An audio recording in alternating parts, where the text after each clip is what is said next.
Di mana langit seharusnya berdiam, kini hanya ada rintik yang menghujam bagai anak panah dewa yang murka.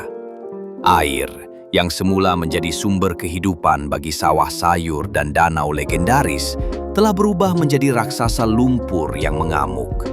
Sumatera Utara menggeliat dalam kesakitan. Sungai-sungai meluap, menerjang pemukiman, menyapu harta benda, dan menyisakan duka yang terdalam. Ini adalah sebuah banjir yang bukan lagi sekedar bencana, tapi sebuah pembalasan dendam alam yang tak terbendung. Namun di tengah keputusasaan itu, bumi memutuskan untuk memperdengarkan suaranya yang paling mengguntur. Dari puncak gunung yang selama ini berdiri gagah bagaikan penjaga abadi, sebuah gemuruh rendah mulai bergema. Gunung Sinabung, atau mungkin Sibayak, yang selama ini tertidur, terbangun oleh amarah yang sama.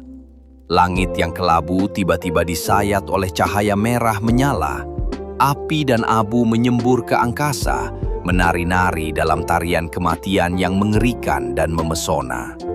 Batu-batu pijar terlontar bagaikan bola-bola neraka, menghujani lereng yang sudah basah oleh air bah.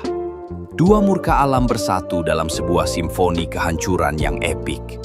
Di tengah kekacauan yang tak terperi itu, jiwa-jiwa pemberian bangkit. Mereka adalah pahlawan tanpa jubah, dengan nurani sebagai baju zirahnya. Seorang ayah, dengan tubuh dibalut lumpur hingga tak terlihat wajahnya, menerjang arus yang ganas. Tangannya yang berotot mendayung perahu karet sekuat tenaga, menyelamatkan seorang nenek yang tercekat ketakutan di atap rumahnya yang hampir roboh. Sorot matanya adalah sorot singa yang mempertahankan anaknya. Seorang pemuda dengan lengan yang berdarah memikul seorang anak kecil di punggungnya. Dia berjalan di atas puing-puing dan lumpur yang mendidih oleh hawa panas letusan menuju daratan yang lebih tinggi. Nafasnya tersengal, tetapi langkahnya tidak goyah. Dia adalah arsitek harapan di tengah reruntuhan. Para ibu membentuk barisan manusia, mengoper bantuan seadanya, sebotol air, sebungkus nasi bungkus, selimut basah, dari satu tangan ke tangan lainnya. Mereka adalah nadi kehidupan yang terus berdenyut, menjamin bahwa dalam kelamnya bencana, api kemanusiaan tidak akan pernah padam. Suara sirine ambulan dan mobil pemadam kebakaran menjadi musik pengiring perjuangan, bersahutan dengan gemuruh gunung dan deru air.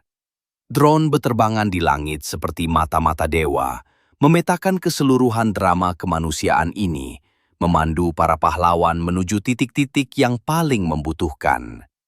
Hujan abu vulkanik yang panas bercampur dengan air hujan yang dingin, menyirami bumi yang terluka. Dunia terasa seperti kembali ke masa keos, di mana elemen-elemen dasar, air, api, tanah, berperang untuk menentukan siapa yang paling berkuasa. Namun, di jantung pertempuran elemen ini, ada satu elemen lain yang paling perkasa, semangat manusia. Mereka mungkin tidak bisa menghentikan hujan atau membungkam mulut gunung. Mereka mungkin kehilangan harta benda dan orang yang mereka cintai. Tapi mereka tidak kehilangan harapan. Setiap tangan yang terulur, setiap pelukan yang menghangatkan, setiap air mata yang ditahan untuk memberi kekuatan adalah sebuah kemenangan kecil atas keputusasaan. Inilah narasi epik Sumatera Utara. Bukan epik tentang kehancuran, tapi epik tentang ketabahan. Sebuah syair panjang yang ditulis bukan dengan tinta, tapi dengan lumpur, air mata, dan keringat. Sebuah pengingat bahwa ketika alam menunjukkan kekuatannya yang paling buas, manusia menunjukkan jiwanya yang paling perkasa. Dan ketika akhirnya matahari berani menampakkan diri lagi, menyinari bumi yang luluh lantak, ia akan menyaksikan satu kebenaran abadi. Dari abu dan banjir bandang, sebuah tekad untuk bangkit kembali telah lahir. Lebih kuat dari sebelumnya.